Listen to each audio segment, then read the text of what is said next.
Hey guys, welcome back to the Baddest Radio. As you can see, you're not seeing things. Actually, this is just me. One voice, one mic, one baddie.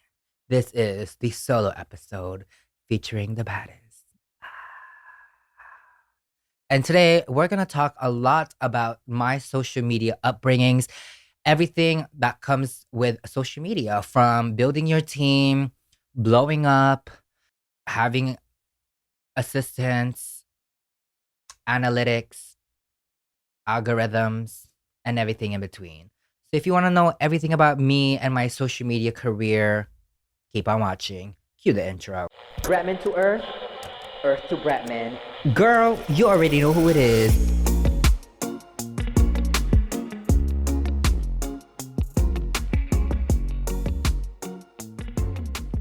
And we're back.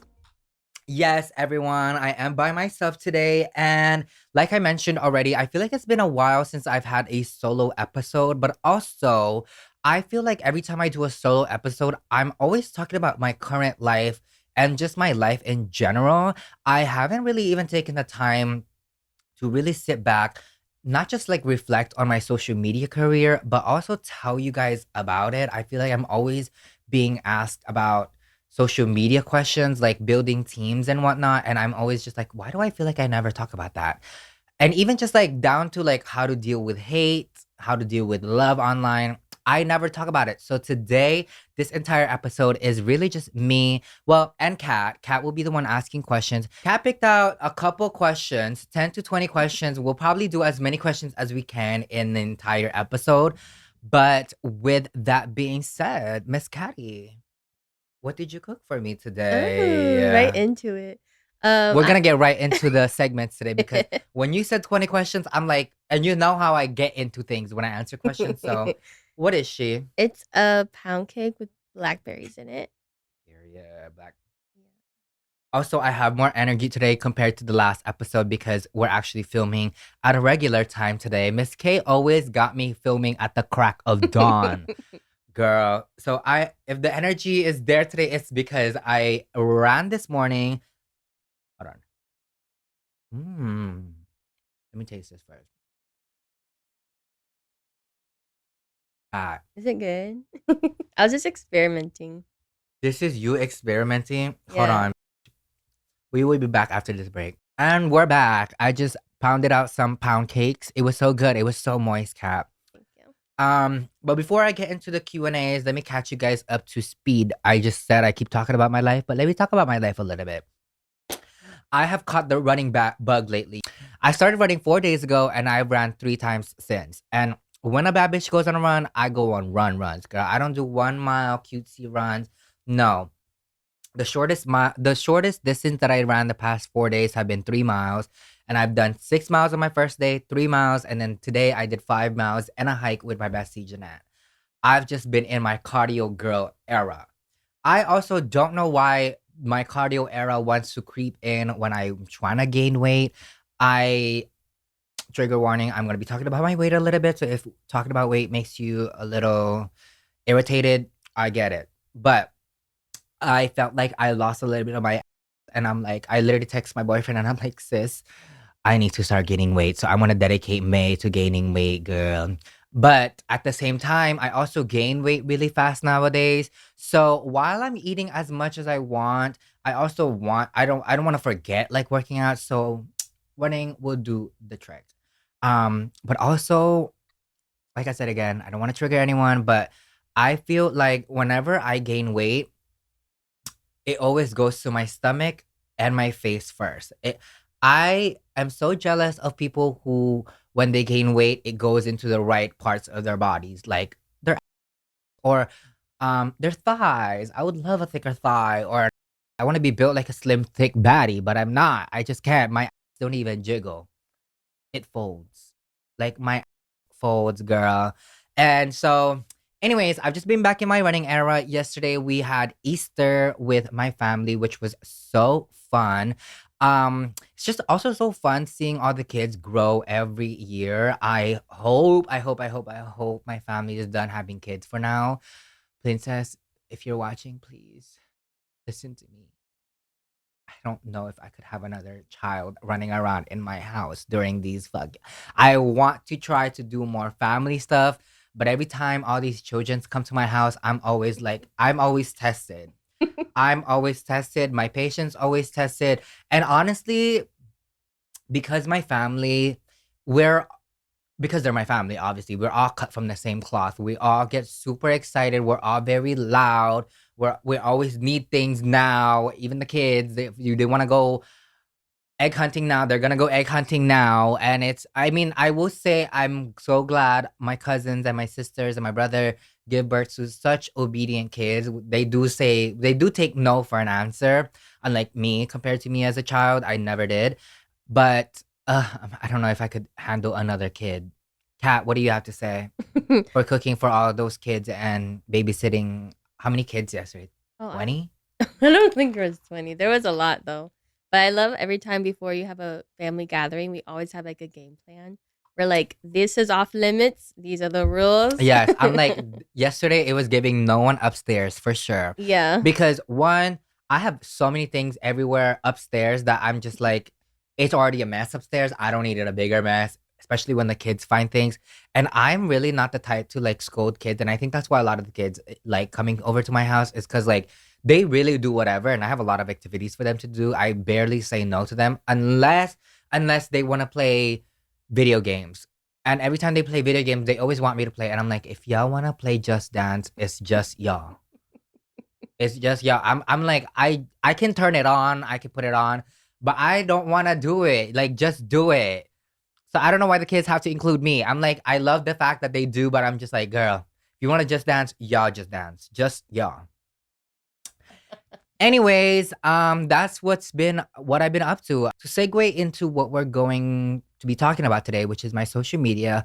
It has actually, I don't know if you guys know, but it's been actually a year and a half without a manager. I have just been managed, and I use air quotes. I've just been managed by my agents the past couple of year and a half, and I thought it's time to have a new person in the team. And it's been going great. I won't say much because, like I said, with everything that I always do, I don't want to jinx it. But I've met some really amazing people, and I'm about to have 20 managers, girl, because I love everybody. I love everybody. And what I told the boys in my team is that I really just want because, like I said, I have a lot of boys in my team, which I love them so much, but I'm like, I need more girls. I need more girls. I love you boys, especially the three boys that I work with are my day to day. Will, Ty, and Brett. I love you guys, but I'm like, you guys know we need a girl in the team. So I've just been meeting with so many amazing, amazing, amazing women that I respect and love, and has been in the industry longer or around the same time as me. I don't know if you guys know, but I've been doing social media since I was 16. I'm 26 this year. And this August will probably be the 10-year anniversary for Bretman Rock, because my first time uploading, I was 16 in August. I remember that. But yeah, I'll make a decade this year, and I've gone through two managers, one managed agency. I've had three assistants. Um, and pretty much because I'm a loyal Leo, everyone kind of has stayed the same. And by stayed the same, I mean I'm working with the same people. My main agent, which I know you guys know, I'm part of UTA. If you guys don't know, UTA, United Talent Agency, is one of the biggest talent agencies in America. And I'm so, so honored to be a part of it. I have been a part of UTA since I was 17. Sorry. Been a part of UTA since I was 17 years old. And I remember meeting Ty for the first time. I was 18 years old. And I don't want to say he just had started, but yeah, he was kind of like still kind of new in the UTA era agency. And I've been with him since. The first time that I ever hired my business manager was when I like to call it the first check syndrome, which, we all blow our first check. But I think when I was 16, 17, 18, making money at the time, when you were broke your whole entire life and you get your first check, the first thing you're gonna do is spend it. At least for me. I'm not gonna speak for everyone, but me, when that first check dropped of 36 cents, I mean $36, I'm like, Musubis on me today. I'm like, Manapua truck, grab whatever you want, top shelf, anything. Girl, I was treating everybody, girl. I took all my friends to the Manapua truck. I'm like, $1 noodles? No. $2 noodles all around. $2 noodles all around. And give them the big Arizona. I don't want a little Arizona as well. Like, girl, I was balling. In my head, I was balling. But that was the reason why I needed my business manager. I needed someone to tell me, don't spend that much. Literally. And then we get to my lawyer, Will, which I love Will so much. I had Will since I was 20 years old. Honestly, I feel like lawyers are probably the last things you might need when you're building a team because it might seem like they're the first thing you need, but like honestly, maybe it was just the order that I went, but lawyer was the last one I needed. And Will really came into my life when I needed him most. Not only does Will help me with deals and whatnot, which is very helpful, like honestly, just understanding a concrete contract, like because girl, they use words that I've never even think of before. I've never seen, and they'll use words, but like it means something else. So it's been really nice having Will to kind of like translate law terms. And I will say the same thing about Brett as well. I love how Brett made me a little bit more financially illiterate. No, literate. Financial. Oh my god. I do. I be financially illiterate sometimes. I will say that. But Brett has genuinely helped me become more financially literate. Literate. Like I understand, you know, what it means to invest. I understand where my money is going. I understand the stock market. I understand taxes and the tax bracket that I belong in and why I have to pay so much taxes and the 30% rule, which we'll get into later when when I finally shut the up and Kat finally asks me these questions. But yeah, those have been my 3 day-to-days so far. Obviously, with the inclusions of Kat, who is my home assistant, and Lindsay, who is my work assistant. That has just been my team the past year and a half. And while I'm going into my mid 20s, I think I'm ready for a manager role to come into the team. And let's just say help me with this new hat that I will be wearing in my career. So, without further ado, that is where my life is at right now. Kat, hit me with these questions. Wait, actually, no. Let's read the tea. And in the truest fashion of social media journalism, I'm gonna not read from my journal today, and I'm gonna read from everybody's first social media journal, which is Twitter. I'm gonna read a tweet that I've shared in. Oh God, I just lost it. Oh, I'm gonna share a tweet that I shared in 2021. This was 4/29/2021. What is today's date? Oh my God. So when this episode goes out, it will be around the 29th. Yeah. That's so funny. So 4 years from now, I tweeted this. Been sharing my whole life with the internet since I was 15. Technically, I was 16 because it was the summer of, yeah. And my biggest flex is that I still manage to be very private with things I want to be private in. Y'all know me, but you don't. And I stand by that. Would you say that I do a good job like keeping a public lifestyle while also being private with I'm talking about me because girl, so many aspects of my life ain't that private, but I feel like I still do a good job like keeping things private. Yeah. I think when I first personally met you, I was like, whoa, he's so chill. Like, I think that's also when people meet you like in real life, they'll be like, oh my God, you're like so chill. And like, because you're not always like Bretman Rock. Yes. You know, when you're walking around the house, you're just Bretman. Yes, and I feel like a lot of people have a notion that like I'm probably like a partier or that like girl, in the 3 years you've been working for me, how many times have I gone to the club? You've never gone to a club, but Never. maybe you go to like a concert and then the next day you'll be like, why did I go? Yes, I'm That's like just once a year. yes, I'm never the type to like go out. I'm really not even a drinker, honestly, which is so lame.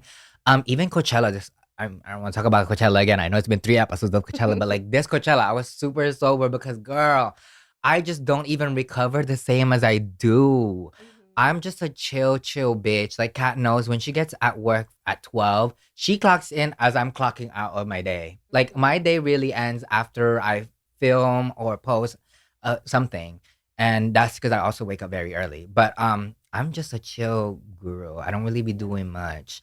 Um, I think an exciting day for us is like running errands, like going to yes. town, going I'm to like Kamakana. I'm like Cat, dress nice today. We're gonna go to Target. But other than that, that's like our peak. Like Yeah, that's like, oh my god, girl, we're doing too much now. literally.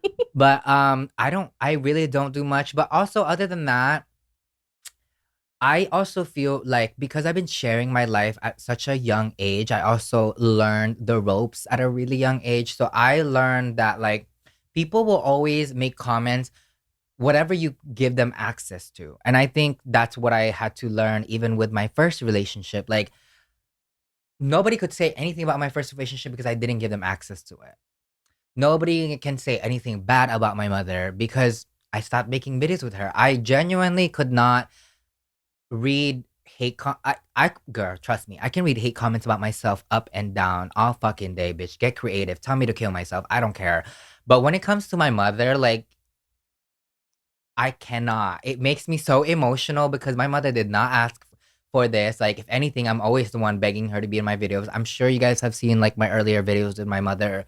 But like reading how you guys, bestie, I'm not talking about you, but like I mean the internet. But reading how like the internet can have opinions about my mom, I'm just like, I think no. So that's why I don't really make that many videos with my mom anymore. Is because I don't want the internet to have any opinions about her. So why would I give them the access? So yeah, I think that's why I do a good job sharing my life every day because as you guys know, I post a new story every day on my Instagram, but I also do a great job at balancing my private life as well. With that being said, Kat, hit me with these questions, girl. Period. Hit me hard. I think you answered like half of them already, but I have more questions. So this person asks, "How did you keep your momentum going after going viral for the first time?" Oh, that's a really good question. My first viral video, contrary to any beliefs that anybody has, because I think everyone thinks my first viral video is, and I do credit it to that sometimes, but the video that I'm talking about is when I slapped my sister across the head when I was dancing to Beyonce. Like it sideways, step it in the air, and then Princess comes across the street and I slap the bun out of her. That helped me go viral, but the first one, not that went viral, period. But the first one that ever went viral was me during Vine era, and it was the song "I'm So Fancy," and I had a sunglass on my head, and I had a scarf, and I pulled it down, and the sunglass fell in my face, and that was like my first like taste of virality. Super not as viral as the one with me slapping my sister in the head, but when I woke up that morning. I was a sophomore in high school, and Vine just became a thing like a year prior. And, there was a lot of like local Viners already in Hawaii.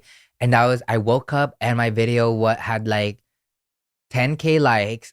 It was revined by Kylie Jenner, Destin Conrad as well. And I was like, oh my God, like this is it. This is it. And I just started making so many vines after that, only to be greeted with vines shutting down after like 3 months.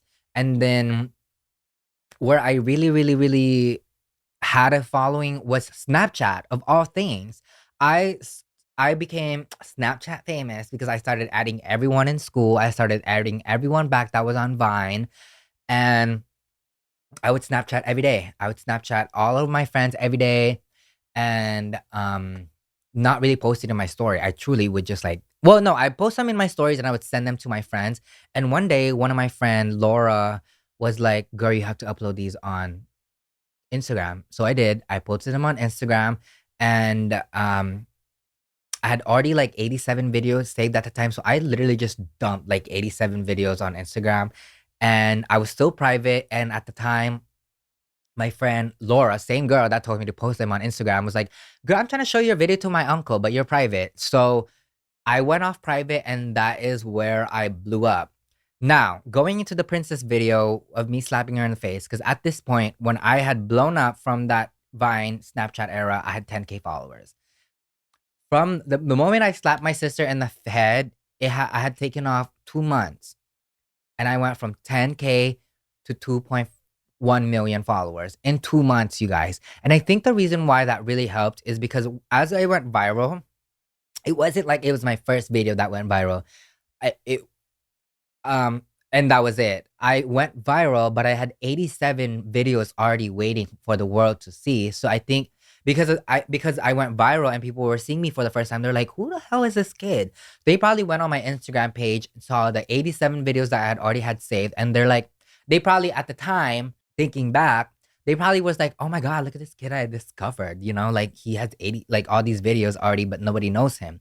So I think that's why I garnered such a big following at such a little amount of time. Um, but honestly, the question is, how did I keep the momentum going? It truly was just the drive that of, bitch, I have to keep the ball rolling. Like I just was like, Bretman, this is all you ever wanted. You have to do whatever it takes to keep the ball rolling. So, I don't necessarily believe that you have to post every day, but I made it a point to be as active and post my life, post about everything, the bobas that I've been liking at the time, being late to school, um, giving MTV house tours of my school, and just like you guys know that version of Bretman Rock. And I just made videos about everything. And I want to say I was making 10 IG stories and Snapchats every day, and like at least 2 videos every day. So consistency is truly a key. I saw a video the other day where it was like, eh, how would you feel if you had a lottery ticket for every video and pictures you ever posted online? Because that's what it is. Everything you post online is a lottery ticket, especially nowadays where it's so much easier to have a following because of the helpful algorithm that TikTok has. It really does help push out like to people that truly has the same interests as you. But truly, you just gotta post because every post is a lottery ticket, and you never know when you're gonna scratch off a $10 million like lottery ticket that will steamroll the rest of your life. So how did I do it? I posted. I posted so fucking much. Period. Period. Great answer. Ready for the next one? Yes. Sorry, by the way, I'm drinking since Miss K is not here. Also, oh my god, I didn't even mention Miss K. Princess. Miss K is at work. Princess couldn't find a babysitter today, and her man's is working, so she didn't have a ride. If you're wondering what those two are. Okay. Did you ever feel stuck in life as your career progressed? To be honest, no. I never really felt like I was stuck in life. I never even genuinely felt like I was stuck in my career as well. Um, and And I think a lot of that to the Dramageddon. I think that's a wild statement to say, like, I'm so thankful for the Dramageddon, but I really am. Um, when that whole thing was happening, I truly like the beauty industry, like literally left my body. Like I was like, that's all yours now. Like I don't need to be a part of this. And I made a video about how I no longer want to be associated with the beauty industry. I think that was my wording, but what it truly meant was like only just hounding in and bottling myself in the beauty industry. I didn't want to just be known as Bretman, the funny beauty guy. So I think the drama get in for happening because I fell out of the beauty industry, and it forced me to enjoy and share other things that are my interests.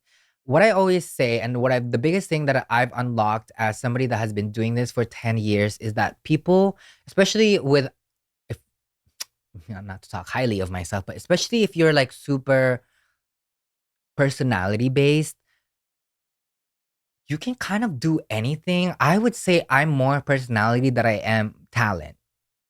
And I'm saying that, girl, trust me. I know I am more personality than I am talent. And I know that my personality is also a talent. I'm not like, talking down on myself. But I do know that a lot of people follow me because of my personality. People will follow me, do people will that sounds so like I genuinely don't want to sound like I have God complex, but I know my interest is what makes me interesting.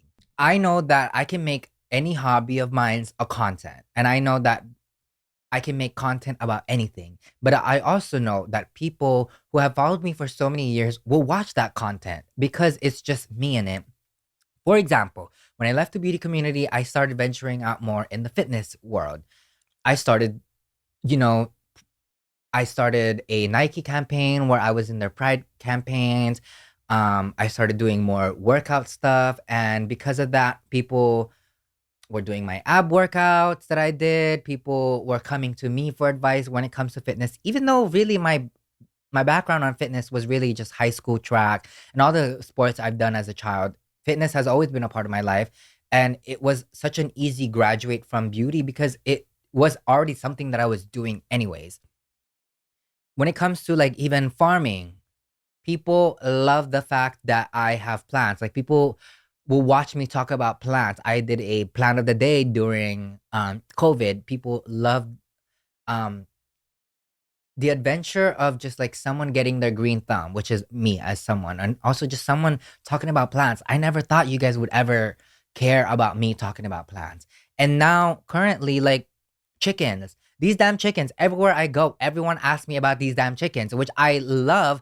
But every time someone asks me about it, whether I'm at Coachella, at the airport, in the Philippines, like in middle of nowhere, people will ask me where my chickens are, and I'm just like, wow, people will really just like watch me being get chased by my chickens. Like even my most viewed video right now is me just walking down my driveway with my chickens. Like people love whatever I love. That's what I'm trying to get to you guys. I never felt stuck in my career or life because like I love life. I love life. I genuinely love. There's nothing that like itches me more than finding a new hobby that I love. Um, and I think because I love so many things, it never allows me to be stuck in life and my career because my career is my life. Period. That's a good Period. answer. Wait, I'm eating these up. Like I Yeah. really am a philosopher, girl. None of Period. these are written. Like these questions are like straight from Kat's phone. What do you consider your biggest success and what makes you so proud of it? My biggest success would have to be a bunch of things, but I don't know. The first two that always comes to mind are the two biggest magazine covers that I've ever done. One because I never thought I would ever be a cover of anything. Honestly, like I know we've all heard this before, but I've just never saw myself a lot on the front pages of anything. So getting the first Pride cover of Vogue Philippines was really such a big deal for me because it was with everyone that I love. My stylist Brian, Filipino people, Miss K was at the shoot, and most importantly, it was back home. It truly was just like the most inner child healing thing I've ever done. And we shot it at Sikihor, which in itself is already such a sacred spiritual land. And just being there was such an honor. And I knew I was meant to be there and do that. But also, I loved being the Playboy cover. I loved that I was the first openly gay man on the cover of Playboy. And yes, it made a lot of people uncomfortable. It pissed off a lot of straight men, but it also kicked off a lot of important conversations. I know it started a lot of important conversations at home, especially for I know people were talking about it at dinner table. Like, did you see that guy, that gay guy in the front of like the Playboy magazine? I know it started a lot of like uncomfortable or even just conversations. Like I know it started conversations, period. And honestly, nothing makes everything more worth it than like pissing off straight people, honestly. Like even like reading the comments on Facebook, I'm like, bitches be mad. I love it. Because if you don't get people mad, you're not gonna push the envelope. You're not gonna move the needle, you know? So I would say those two because I just a bad bitch is on the front cover. Period. Okay. Who inspires you and what have they taught you about Who inspires me? Oh my gosh. I mean, a lot of people inspire me, but a lot of them are women. I don't really think a lot of men inspire me, if I'm being honest with you. To be honest with you, the two women that inspires me, I love my mom, I really do, but the two women that inspires me are my two grandmothers. I love them so, so, so much. I think they are such strong women. My mom included. I don't know why, but when I think like inspiration, my mom is definitely my drive and my rock, but when it comes to inspiration and who I want to become, I just think of my two grandmothers and how loving, caring, they had so many kids, they loved all their kids, they loved all their grandkids, but other than that, they were such hardworking women and such strong-minded women where even though I only got to enjoy and spend time with them when they were already like old, grumpy old women, I still love that version of them and I still admire those versions of them because they are the reason why I was allowed to explore my sexuality, encouraged to explore my sexuality. You know, even when I always say that my parents were very understanding people, but even my grandmothers had to come in and like explain to my parents about me and like how you just gotta let him be. You know, I love my parents. They did let me be, but it wasn't because of it was because my grandmother told them to let me be. And I don't know, they truly both gave me my wings and they're my drive. Like well, my mom too, but like they truly are the reason why I love women today and just like my truest understanding to myself, I owe to them. Period. This one is kind of about me. It says, "How do you find an assistant you trust in your life and home?" Well, obviously, needless to say, there's different types of assistants in the world. It truly just depends on what you're looking for. How do I find a great assistant is exactly what I just said. Know what you're looking for. I feel like a lot of people hire assistants for help, but they don't really necessarily understand what the help they need on. For example, when I first hired an assistant, I thought I just needed help organizing my shit or just like honestly, that was it. Organizing my shit and a companion. And then I hired Miss K, and then I realized I needed someone that also and I'm not saying Miss K couldn't do these things. I You guys know the reason why I ended up not having Miss K was because it's just like the boundaries of family. But I knew that I needed an assistant that also knew how to take care of animals and plants and animals. I needed an assistant that was eager to please. I mean, that's so harsh to say, but like that's quite literally how I am even with my management and my managers, my agents and my clients. If like let's say I'm working with Maybelline. If Maybelline told me to jump, I say how high. You know what I mean? And I feel that same way with my two assistant right now. I'm like, cat jump, and they say how high. So honestly, now that whenever I do interviews, especially now that I'm hiring a manager, I need them to be a good person because I know, especially in this industry, I don't need to list what makes a good assistant. I don't need to make a list of what makes a good manager or a good agent. I don't care because I know you can be good. I just need you to be a good person inside and out with good morals and values. But back to assistants, I think I would just, I don't know because like I would be the worst person to ask this because both my assistants both just like fell into my life. Like I almost want to say I never even like really looked for an assistant for for the both of them, I'm being honest. Like I wasn't looking for an assistant, but once I met them, saw them, see how they worked, and then also just like seeing how they treat people, I'm just like, period, you're my assistant. And then so yeah, just know what you want, know what you because there's different assistants that will specialize in a lot of things. For example, Kat is not the most like tech savvy person out there. She's going like this right now. She really isn't. Like if I was like, okay, Kat, can you send Lindsay my analytics for my thing? She'll take a moment like finding the analytics because she doesn't even like go on social media that much. And same thing for Lindsay. I told Lindsay, can you cook me adobo? Lindsay wouldn't even know where to start because like she's just not a kitchen girl. I mean, I'm not saying Lindsay don't cook, but like it's not her forte. So know what you want from your assistant, but also look for an assistant that's a good person and just eager to learn and please. Next question. How did you find your personal brand style that is so uniquely yours? I think that just comes from the gift of being a social media influencer. Your brand truly is you.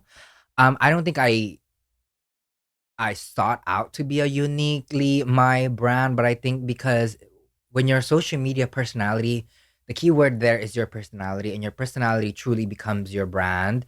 A lot of people associate me now with I don't know, like farming because it's just my life. A lot of people associate me with obviously being queer and an immigrant, and then like even just those two background already makes me more unique than the next person because and I'm not saying I'm more unique than them because I'm gay and an immigrant, but I do have that going for me just because I am that. So it's hard to ask this it's hard to answer this question because I know that what I do is already going to be unique because not everyone on social media is the same. Not everyone has the same interests. So I don't know. I don't know if I ever really like thought about like what makes my brand unique or why I made or how I made it unique. I think I just am a unique person, which then equals to a unique brand style. Even in the way that I talk, it's and how I market and creatively write my scripts and stuff like that is uniquely me because just like when a brand sends you a brief, but if you don't talk like that and your brand doesn't talk like that, it's kind of hard. So I love working with brands who are willing to let me write my script to convey whatever message they want, but in my language and in my interpretation of it. And I don't sound like this, where I'm like a robot and like listing ingredients that I don't even know how to like pronounce or spell. So yeah, I truly don't think I even think about having a unique brand because I am just a unique fucking person and my personality is unique. So it just is. So yeah. Next one says, um, how was your dating life before all the fame and now? You guys, I blew up at 16 and I want to say, and I do not blame my school for this, but kind of. But if you had asked me at 16 years old my sexuality, I would have full on told you I'm asexual because I had a really late. I knew I was gay. I knew I was not like all the boys, but I also had a hard time like being like attracted to boys because the boys at my school was so fucking ugly. The boys in Eva Beach is so fucking ugly. So ugly, y'all. That I was like, oh, I'm asexual. Because why do I like girls more than I like these boys? Why am I hanging out with all girls? I even had girlfriends, bitch. Like, trust. That's how ugly boys were. Like, they had me actually fucking dating girl. No, I'm kidding. So, to be honest with you, I don't really have any like dating life or dating stories prior to me blowing up at 16 years old because I wasn't even ready to date until I was like 19 or 20. So, by the time I was already dating or had a dating life or had an attraction for males, um, I was already like Bretman Rock. So I'd have nothing to compare it to. Um, and I also stayed in Hawaii. So it also made the pond even smaller and harder to swim in because I was like, I don't want to, swim in everybody's pond because the pond is real small here. So, girl, I didn't even lose my virginity until I went to the mainland for the first time because I was like, I'm not fucking no local boy. I'm sorry. I'm so sorry. Oh, no. That's so mean. But, girl, I had to go to the mainland to get this pussy ate because I just, what, it was not my vibe. Like, I do, and just so you know, local boys are cute as fuck. They're just not for me. Because once a boy makes me fucking cringe, and a lot of boys I find fucking corny as fuck. Corny as fuck. Once I find you corny, you gotta go. You gotta go. I'm not popping no pussy for you. Trust. So honestly, I can't answer this question because I had no dating life prior to me being Bretman Rock. But how is it like dating as a figure, a social media figure? I don't think it's. I don't know. We all have our own fucking story, girl. I am just not a thought like that. I really don't be going out on dates. Like, girl, even with my man right now, I'm like, girl, you're kind of my last shot at this. If you leave me, I'm like, I'm done dating. I really don't even fucking like dating. So I literally told Justice, I'm like, bitch, it's either you and I to the end or me because, bitch, I'm not trying again. And you can have that on writing, bitch. I'm not trying again. Next question. Is your life ever actually private or is everything basically out there? Well, wow, that's a good one because, like, with the journal entry that I read today, I talked about how I share everything, but I am still very private. I would say, I would say my life is out there that I want. Like, yes, in a way that my life is out there more than most people's are.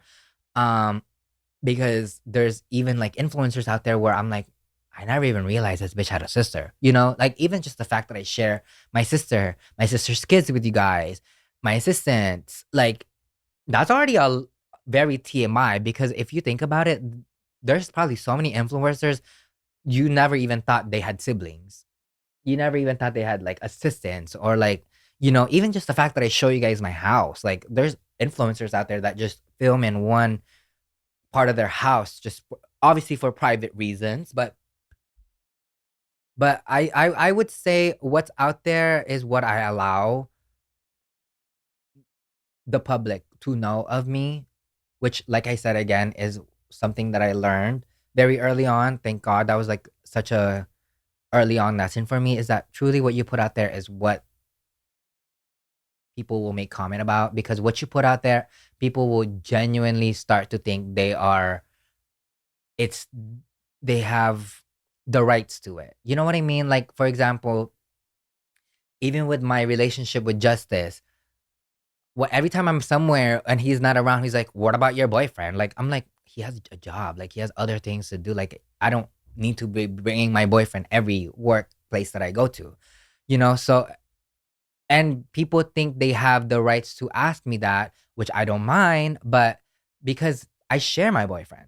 You guys know that I have a boyfriend. If you guys didn't know that I had a boyfriend, you guys wouldn't even ask about it. You know what I mean?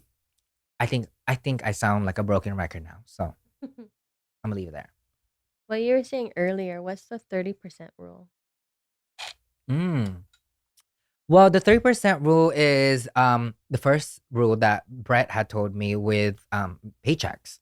I think this isn't really like a new rule. I think a lot of people should follow this rule where you really just spend 30% of your paycheck because um obviously you want to invest some of it. So it's really just spending very modestly.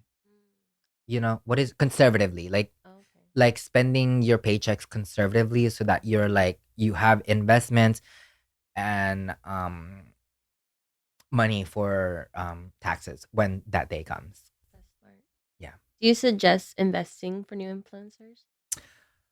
I would say, girl, I would say first of all, spend your money how you fucking want to spend it. You earned it. It's yours. Um, don't listen to a bitch like me ever. But if you want to obviously make your 10,000, 100,000s in a couple year, do that. There's nothing more satisfying for me than being in meetings with my business managers and he's like, Brett, this is how much you made in your sleep just because of this thing that you invested when you were 18. Because I've been investing since I was like 18, 19. So it's really cool. I have like some retirement investments, obviously some property investments, stock investments as well. And I just like love learning about it. I think it's just also the business bone in me that just like is so excited to meet with Brett. We call him two T's in the team because there's two Bretts. Um yeah, I always get so excited to talk to two T's and just like picking his brain. And like I'm always excited when he's like, okay, Brett, you have this much in your wallet. How much do you want to put it in your investment? And because he makes me so excited seeing all my investments like prosper, it makes me want to invest more and really set myself up because I think I'm really at a point in my career and life where I got the materialistic itch out of me. I don't need a new car every year. I don't need the newest bags. I don't even like Birkins that much. Or jewelry. I always lose them, as you guys know. And no, I still don't have my fucking watch that I've been looking for years now.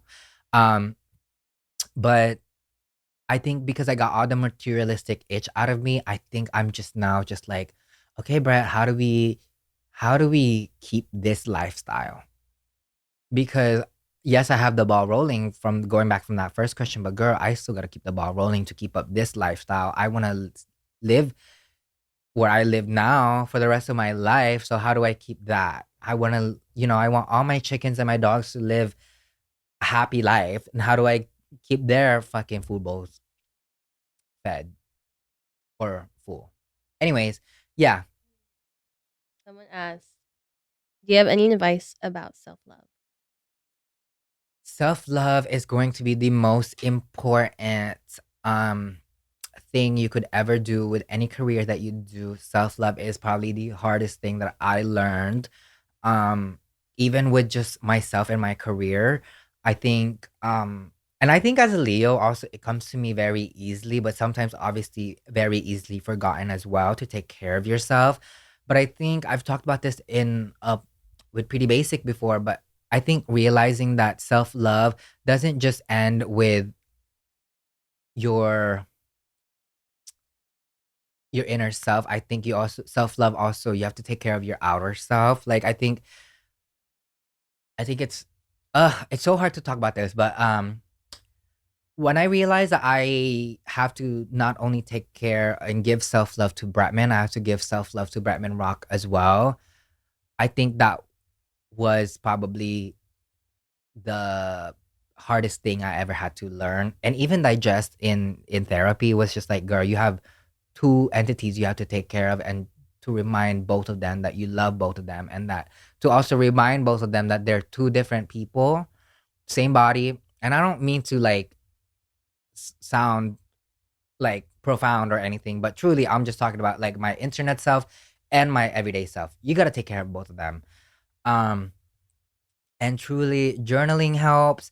Um and I think just because I'm such a family person and my family are such grounding people, they do that for me. So I don't know. Do I have any tips for self love? Bitch, put a face mask on, start a bath, and watch your favorite movie. Start there. Be selfish with your time. Not everyone is always entitled to your time. Period. I even tell Kat this all the time because I'm like always like, girl, like yeah, you work for me, but like you don't have to spend your days off with me. Like even though I am constantly calling her, you know. So be selfish. Be fucking. I'm encouraging it. Like be fucking selfish with your time because the people who genuinely deserve your time and will understand why you're selfish. People, yes. Oh my God, wait, I ate that up. I need to start practicing that too because, yes, be selfish because the people that will understand your selfishness are the people that are meant to be in your life. They should understand why you're being selfish. I think you're my biggest person. You're like cat. Like you don't like if you're busy, you can say you're busy. Yeah. Like you constantly tell me that, and then as soon as I'd be like, oh, I think I have an appointment that day. You're like, oh, never mind. You're good. Yeah. No, period. No, literally.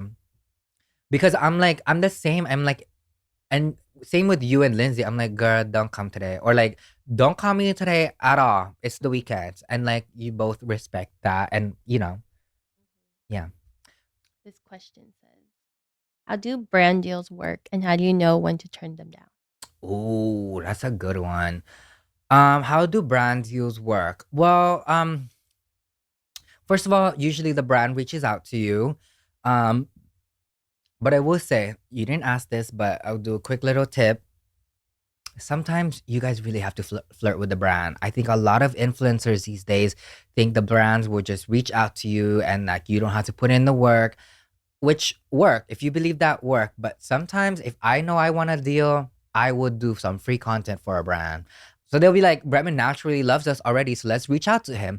Usually the brand will come to your agency or your management for a deal, and that's the offer. And usually the offer will include, how much you're getting paid, what you are asked, which is usually like how many TikToks, how many Instagram stories, how many reels, how many, you know, whatever the brand needs. It depends, whatever the brand wants. And usually sometimes the brand will also offer you a whole entire partnership for like 6 months. So a lot of brands, a lot of deals look different. So it's hard for me to like just talk about specifically one. But usually when they come with an offer, you can counter offer that. If you feel like you need to get paid more, obviously ask for more. If you think they're asking for too much deliverables are basically what you're posting. If they're asking for too much deliverables, so you can always negotiate. And then usually with the respected amount of time, especially if you're trying something new, where I'm like, hey, I know this is due in a month, but I also just got the product a week ago. I don't feel comfortable talking about a product that I've only been using for a couple weeks. Could I get an extension to try the products out? I'll be more confident talking about ingredients and everything that you want because I have experience. So don't be afraid to like ask for extensions and edit your deals to make it you. And by edit deals, it doesn't really need to also just be the deliverables and how much you're getting paid. It can also be the language, or even just like it can even be as simple as I don't talk like that. I don't talk like a scientist. So usually a deal wouldn't even happen. The shortest would probably be like 2 weeks. And then the longest it could take is like 6 months for it to finally start. Um, so yeah, it all really just depends if you're promoting just a outfit or like a perfume. Like you don't really need that much time with it, and you can probably post a video for the brand weeks after. But when it comes to like skincare, makeup, hair products, I usually ask for like 2 months. But yeah, that's how brand deals work. And then before you post anything, obviously they give you a contract of agreement, and then the contract goes to my lawyer. My lawyer says yes, and then I sign, and then I get to work. I hope that makes sense. It's really hard to break down a brand deal because so many brand deals don't look the same. Um, but yeah, if you guys wanted me to talk more about that, let me know. Do you think sometimes people should be more picky with brand deals, and it's like okay to say no? Or Oh yes, I'm sorry. That was the second part of the question. The second part of the question is how do I know when to say no to a brand? Truly, anything brand related is always going to be a brand partnership. So if the brand ethos and the brand itself doesn't align with you, you don't have to take the brand. And what I've also known in my career, I know it's not everyone has the same career, but I know that for me, every time I'm very honest with myself and I say no to a brand that doesn't make sense for me or we just don't align, a better one always comes. So don't think you have to say yes to everyone because yes, there's so many influencers in the world. Maybe that one that you pass by will go to the perfect one, and then somebody probably pass something that is perfect for you. So there's room for everybody. You don't have to take every deal, especially if it doesn't make sense for you. That was a really good answer. So last question. Hmm. Where would you see yourself, your career in 10 years? Oh my God. 10 years in my career now, I don't even know where I would have begin to answer that question when I was 16 making this video. So I can only imagine 10 years from now how high I will soar. But 10 years from now, I hope to be living bi-coastal. I want to start something back home in the Philippines. I want to start looking for a property there and like hopefully building my house there.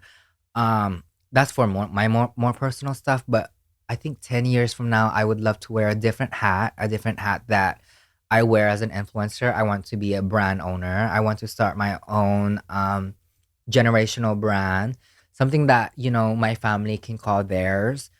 I think it's been fun rising, but you guys know me, I'm always going to be a family boy through and through. And so hopefully start more things with my family with the help of the brand and just more chickens. I want more chickens and I want long hair. I want to be with my horses and overall just doing something I know I love.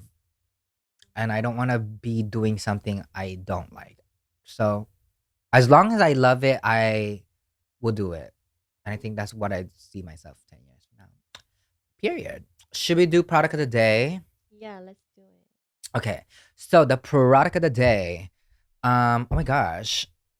These are my new favorite concealers, you guys. I'm so sorry if I'm always suggesting a new beauty product that you don't need.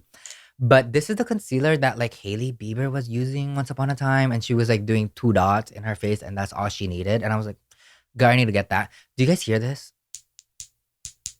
It's glass. This is from the brand Maker or Make. Why don't they have like a fucking label? Oh, Make. It's from the brand Make, and it's the Skin Mimic.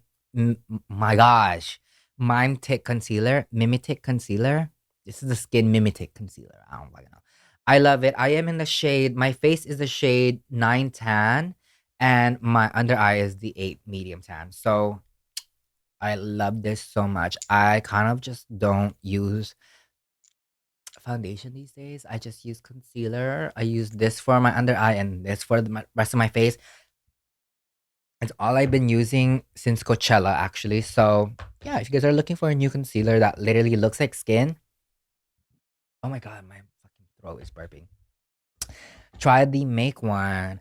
Period. I hope you guys learned a thing or two today. I love actually talking about my social media career. Let me know if you guys need a part two. Um, and I hope you guys learn a thing or two on this pod. If you didn't, blame Kat and her questions.